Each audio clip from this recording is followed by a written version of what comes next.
Hello प्यारे दोस्तों, आप सभी का स्वागत है मेरे चैनल टॉप आइडियल स्टोरी में। मैं आज फिर हाजिर हूँ आप सब के लिए एक नई और मोटिवेशनल कहानी लेकर। आइए चलते हैं आज की कहानी की तरफ। आज की ये कहानी एक बादशाह और अयाली की है। एक अयाली रोज़ाना भेड़ बकरियाँ चराने के लिए जाया करता था। वह अयाली बहुत ही गरीब था।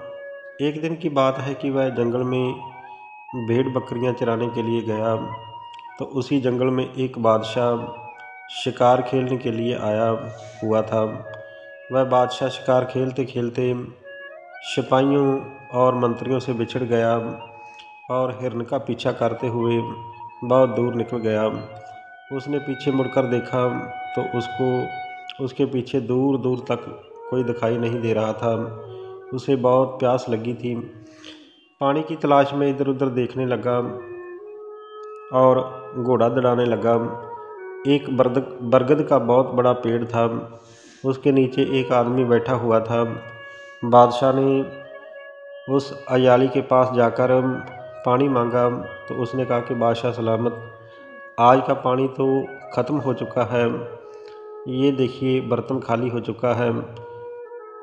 अयाली ने कहा कि अब यहाँ से दूर दूर तक पानी नहीं है। फिर अयाली कहने लगा कि एक काम ज़रूर हो सकता है कि मैं आपको बकरी का दूध पिला सकता हूँ। तो बादशाह ने कहा कि ठीक है। अयाली ने उस बर्तन को बकरी के दूध से धोया और अच्छी तरह से धोकर दूसरी बकरी का दूध उस बर्तन में चोकर राजा को वह दूध पीने के लिए दे दिया। राजा ने दूध पिया तो बहुत खुश हुआ। राजा ने उसी बरगद का एक पत्ता तोड़ा और उस पत्ते के ऊपर एक खंजर से कुछ लिखकर अयाली के हाथ में दे दिया और कहने लगा कि इस पत्ते के ऊपर मैंने आपको 4 गांवों की जगीर लिखकर दे दी है। ये पत्ता लेकर कल को राज दरबार में हाजिर हो जाना। अयाली बड़ा खुश हुआ। उसने बरगद के नीचे एक चादर बिछाकर उस पत्ते को उसके ऊपर रख दिया और अपने घर की ओर लौटने के लिए सभी भेड़ बकरियों को इकट्ठा करने लगा। वह जब भेड़ बकरियों को इकट्ठा कर रहा था तो एक बकरी आई और चादर के ऊपर पड़े हुए उस पत्ते को उठाकर खा गई। वो बादशाह के फरमान को खा गई। अयाली कहने लगा कि मैं जगीर कैसे हासिल करूँगा। तो वह ज़ोर ज़ोर से ये चिल्लाने लगा कि मेरी बकरी 4 गांव की जगीर खा गई। ऐसा कहते कहते वह गांव की तरफ चला गया। फिर उसने सोचा कि मैं बादशाह को जाकर सारी बात बता देता हूँ। तो बादशाह के राज दरबार की तरफ रवाना हुआ। तो राज दरबार में पहुंचकर उसने देखा कि बादशाह नमाज अदा कर रहा था। बादशाह उस परमात्मा से अपने राज की सुख शांति और दौलत सेहत की कामयाबी के लिए दुआ कर रहा था। ये देखकर उस अयाली के मन में आया कि राजा तो खुद उस परमात्मा से मांग रहा है, सबको देने वाला तो अल्लाह है, वह अल्लाह छप्पर फाड़ कर देगा तो ही मैं लूँगा। वो ज़ोर ज़ोर से कहने लगा कि अल्लाह छप्पर फाड़ कर देगा तो मैं लूँगा, और वह वहाँ से भाग गया। वह जंगल में पहुंचकर एक दरख्त के ऊपर चढ़कर बैठ गया। रात हुई तो उस दरख्त के नीचे कुछ चोर आए और गांव में चोरी करने की सलाह करने लगे। वह अयाली बीच में से बोल पड़ा कि इस गांव के सारे लोग बहुत गरीब हैं, आप किसके घर में चोरी करोगे? यहाँ पर कुछ मिलने वाला नहीं है। आप जिस वृक्ष के नीचे खड़े हो, मेरे पुरखों ने मुझे बताया था कि इसके नीचे खजाना है, आप उसे खोज सकते हो। इतना कहकर वह छलांग लगाकर गांव की तरफ भाग गया। कुछ चोर कहते हैं कि वह झूठ बोल रहा है, कुछ कहते हैं कि वो सच बोल रहा है।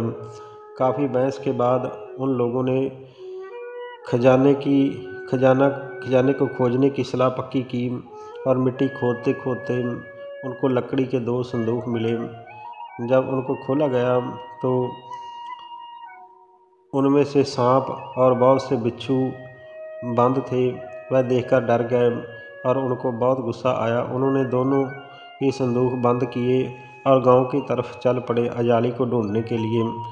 एक घर से आवाज़ आ रही थी कि अल्लाह जब देगा तो छप्पर फाड़ कर देगा तो मैं लूँगा।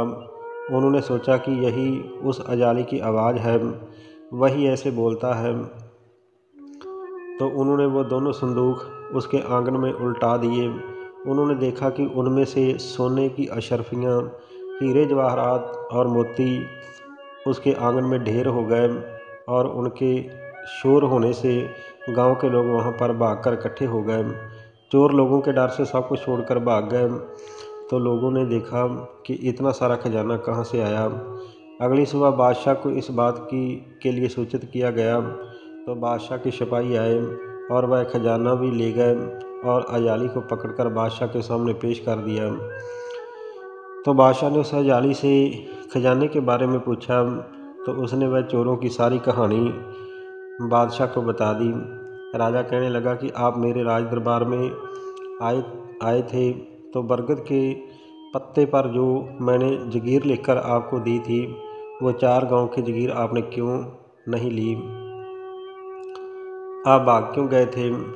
तो वह अयाली कहने लगा कि बादशाह सलामत, वो जो पत्ते के ऊपर लिखकर आपने दिया था वो मेरी बकरी खा गई। यही बताने के लिए मैं आपके पास आया था। तो जब मैं आपके पास आया तो आप नमाज अदा कर रहे थे और परमात्मा से कुछ मांग रहे थे। तो मुझे लगा कि आप तो खुद परमात्मा से मांग रहे हो, आप तो खुद एक मंगते हो और आप मुझे क्या दे सकते हो। इसलिए मुझे भी उसी से मांगना चाहिए जिससे बड़े बड़े बादशाह मांगते हैं। इसलिए मैं ये कहता हुआ भाग गया कि मैं तभी लूँगा जब अल्लाह छप्पर फाड़ कर देगा। और उन चोरों की वजह से ये खजाना मेरे तक पहुंच गया। बादशाह ये सब सुनकर कहने लगा कि तुम परमात्मा के सच्चे भक्त हो, इसलिए ये सारा खजाना मैं आपको देता हूँ। बादशाह ने सारा खजाना अयाली को दे दिया और अयाली के पास बेशुमार दौलत आ गई। उसने बहुत सी ज़मीन खरीदी, एक आलीशान महल बनवाया और सुख सुविधाओं से अपना जीवन व्यतीत करने लगा। ये थी आज की एक मोटिवेशनल कहानी। जो भी परमात्मा के ऊपर भरोसा रखता है, परमात्मा उसे किसी चीज़ की कमी नहीं आने देता। परमात्मा कभी किसी के भरोसे को नहीं तोड़ता है। जैसे कि वह अयाली के ऊपर परमात्मा ने कृपा की। ये कहानी आप सबको कैसी लगी? अगर ये कहानी अच्छी लगी हो तो एक प्यारा सा कमेंट करके ज़रूर बताना। अगर ये कहानी आपको पसंद आ गई हो तो मेरे चैनल को लाइक, शेयर और सब्सक्राइब ज़रूर कर देना। आप सभी का बहुत बहुत धन्यवाद।